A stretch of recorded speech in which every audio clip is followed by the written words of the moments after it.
Hello, my friend. I hope you're good. Have you ever tried to do a destination NAT inside a VPN tunnel using a Palo Alto firewall? Well, I'm going to show you how to do that today. First of all, this is my second attempt at doing this video. I did not know it took so much effort to make a video. Oh my God. Guys, when you see a video with technology and YouTube or wherever, please like it, comment or something. It takes a lot of effort to do. All right, so this is my topology in EVE-NG.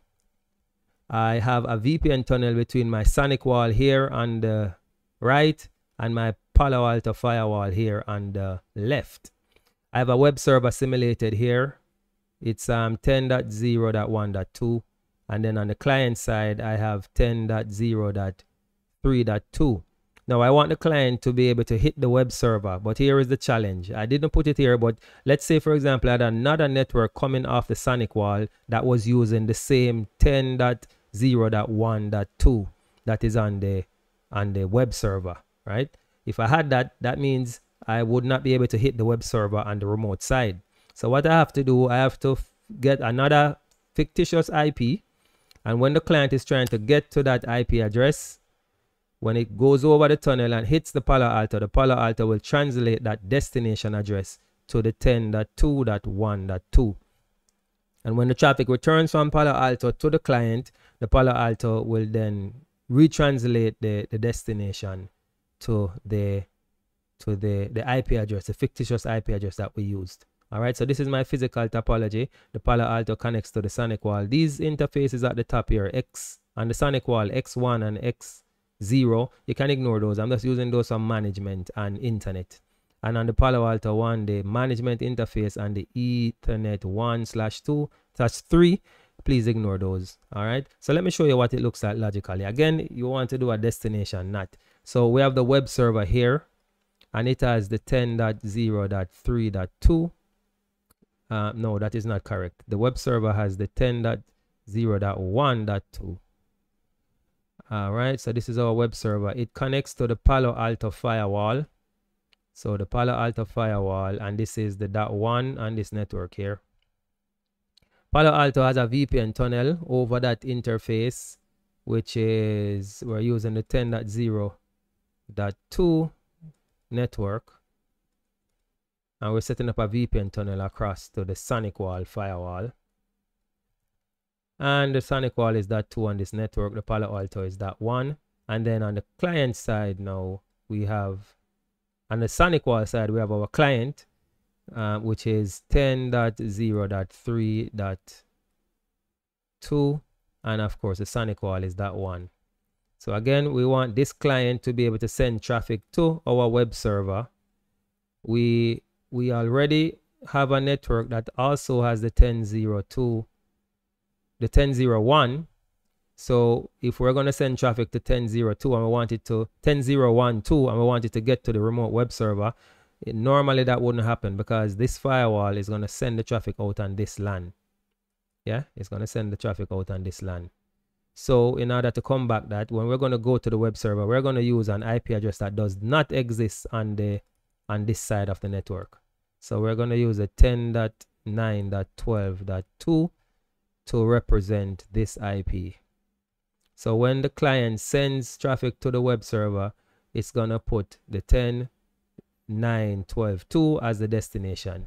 It's going to hit the SonicWall. The SonicWall is not going to do any sort of translation. It's going to send the traffic over the tunnel. When it hits the Palo Alto now, the Palo Alto is going to translate the 10.9.12.2 into 10.0.1.2.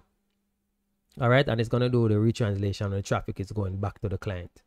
Let's look at our configuration. I'm going to walk through the VPN setup just in case. So let's do that first, and then we'll look at how we get the destination NAT to work. Let's start from the client side. So this is the Palo Alto. This is the SonicWall. My apologies. So this is the SonicWall. This is the VPN setup. Bring this up. So it's a site-to-site VPN. We're using pre-shared key. I just gave it a name to Palo Alto. My IP address on the IP address of the SonicWall is the 10.0.2.1. No, the IP address of the Palo Alto is 10.0.2.1. And then I have, of course, I have the password here. And for the local IKE ID, I have my IP address, which is a SonicWall here, is 10.0.2.2.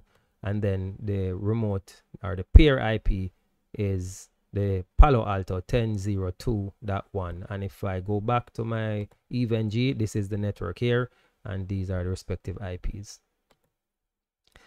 For the network, I have my local subnet, just for reference again. So this is the local subnet. X2 is the local subnet, right? So X2. And then for the remote side, so this is my encryption domain. The remote side, the Palo Alto, I'm trying to go to, this is the IP address that we're using for the NATing. So it is 10.9.12.2. Of course, you could use any IP address that does not exist on the SonicWall side. We decided to use 10.9.12.2. So we have that here in the destination network list. For the proposal, we're using main mode for the key exchange. And this is phase 1. We're using Diffie-Hellman group 2. For encryption, we're using TripleDes. Authentication, we're using SHA-1. And the tunnel lifetime is, I think that's 12 hours. For phase 2, ESP, of course, we could have used HA, but we want ESP to encapsulate the entire packet. For encryption, TripleDes. For authentication, SHA, we're using the perfect forward secrecy. For group 2, in phase 2, we're using Diffie-Hellman group 2. And then the tunnel lifetime, again, we set it to be an hour. And then on the SonicWall, I took the defaults here, except for I have keep the tunnel alive. So that is why you see the tunnel up right now, even though I'm not passing any traffic, is because I have that option set. So this is how it's configured on the SonicWall. And then just to be sure, I'm going to go to our policy, and I'm going to go under our NAT policy and show that there is no NATing being done on the SonicWall. It's going to send the traffic over as is. Source and destination will be the original IPs, and no form of translation on the SonicWall. For the rules, basic rule, I'm saying anything from the LAN, which includes X2, which is the network the client is on. Going over the VPN is going to be allowed, and then we're allowing the return traffic. So just in case you wanted to trigger traffic from the Palo Alto side, then the VPN coming into the LAN is allowed, right? Any. So this is not a very good policy, but it's a lab, eh? We can get away. So that is the configuration on the SonicWall. So this is where the magic happens. On the Palo Alto side now, let us look at our tunnel setup. So I just use the default name here. So for IKE, I'm matching what is on the Palo Alto side, on the SonicWall side. So it is TripleDes SHA-1 group 2 and 12 hours, right? So that is our phase 1 setup. For phase 2, it's the same thing. I'm using the default here. Could have given it a different name, but hey, we're using ESP. We're using TripleDes SHA-1, Diffie-Hellman 2, and then the same tunnel lifetime. All right, so this is IKE phase 1, and this is phase IPsec phase 2. For the IKE gateway, so we define the gateway, we call it SonicWall, and this is the IP address of the SonicWall. You could name it whatever you want. Let us click into that. We're using IKE version 1, so we selected that here. If you're using IKE version 2, you would select that.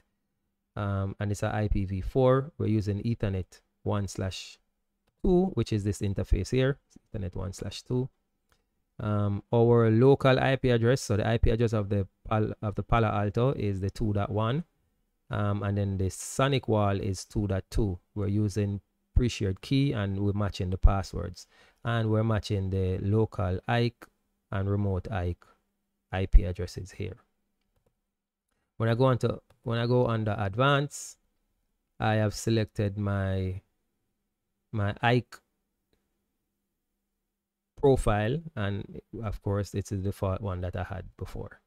All right, so I'm going to leave that, and I'm going to go up to the IPsec tunnel definition now. And of course, as you see, the tunnel is up again because the SonicWall has the keep alive enabled. So let's click into that and see how this is configured. So I just call it, I gave it a name, I call it tunnel 1. You can give it any name you want and give it any tunnel number that is unique.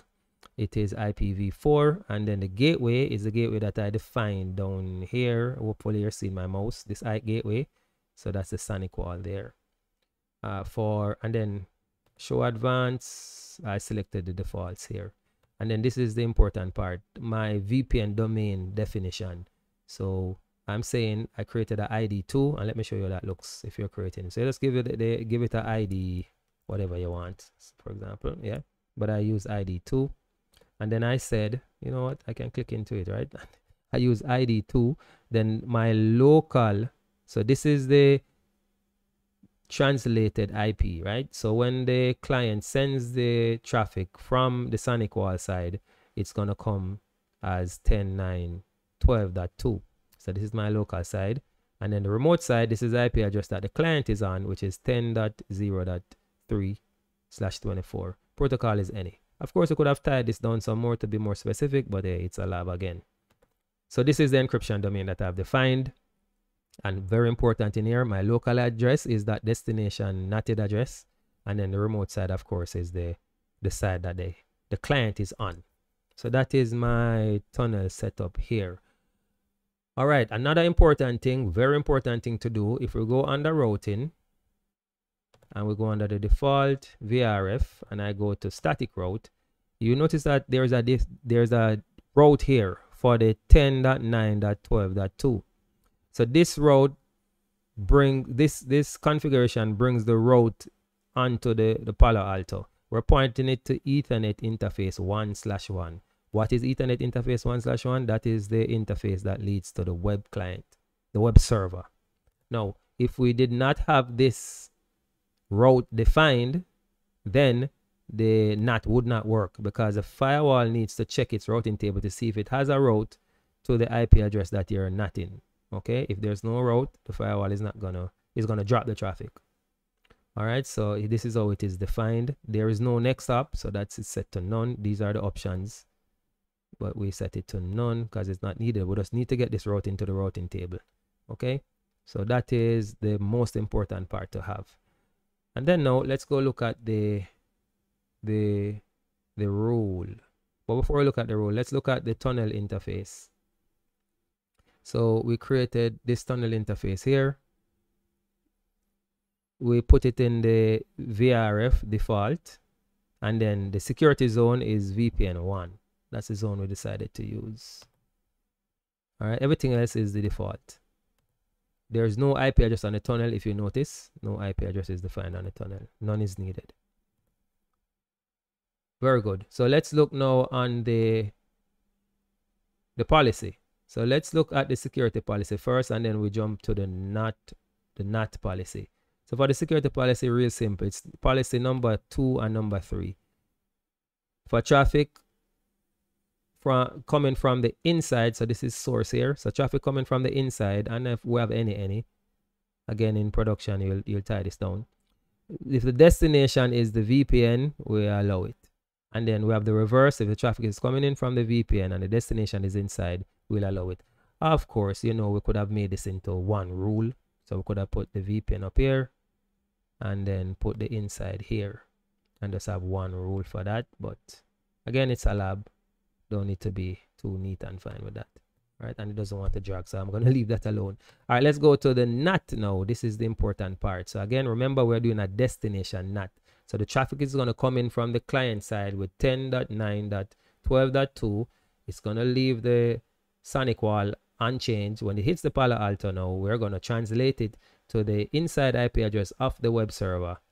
And then we're going to do the opposite when the traffic is going back to the client. So this is the NAT policy here. It is number 3. Give it a name, NAT, original. And I left the default here. So when we go to the original packet now, for the zone, so this is the zone, the VPN zone. Remember, the VPN zone, that's where the tunnel interface is in. So for traffic coming in from the VPN zone, and it is destined to the inside. Remember, the inside is here, this interface here. This interface is defined in zone inside. So when the traffic is going on the inside and the source is any address, again, we could have tied this down to the 10.0.3.2, which is the web client IP address, but we just left it as any. and it is destined to this IP now, the 10.9.12.2, we are going to translate here. We're translating destination address, and it's a static translation. These are the options that we have, but it's a static translation, and we're going to translate it to 10.0.2.1, which is the web server IP address. So we do that translation there. We don't need to trouble the ports, and that is it. So that is the translation there.